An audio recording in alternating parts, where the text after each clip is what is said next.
Once upon a time, there were 3 brothers, triplets, named Tom, Dick, and Harry Class. They were raised in the same home with the same parents, had the same IQ, same skills, and same opportunities. Each was married and had 2 children. They were all carpenters making $25 per hour.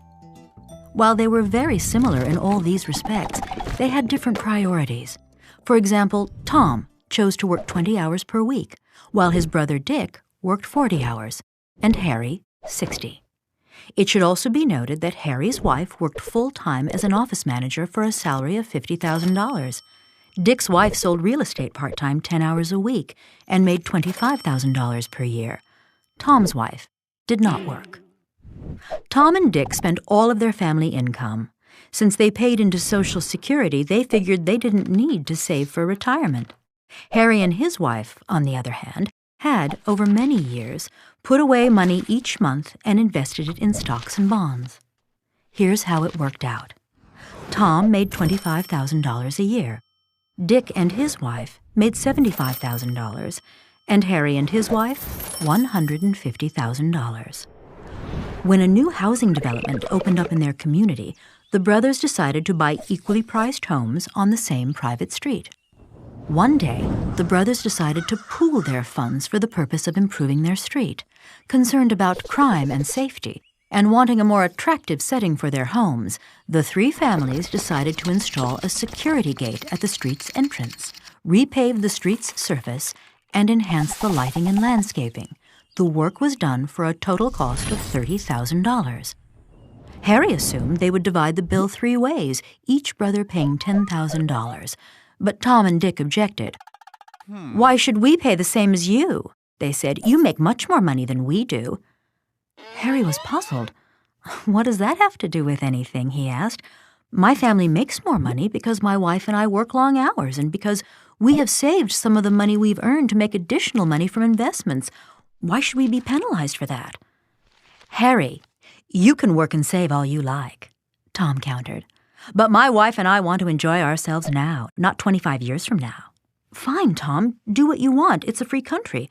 But why should I have to pay for that?" "I can't believe you're being so unbrotherly," Tom argued. "You have a lot of money and I don't. I thought you'd be more generous." At this point, Dick, the peacemaker in the family, entered the conversation. "I've got an idea," Dick said. "Our combined income is $250,000, and $30,000 is 12% of that amount. Why don't we each pay that percentage of our income? Under that formula, Tom would pay $3,000, I would pay $9,000, and Harry would pay $18,000. "I have a much better idea," said Tom, "and one that's fairer than what you're proposing." Dick and Harry turned to Tom.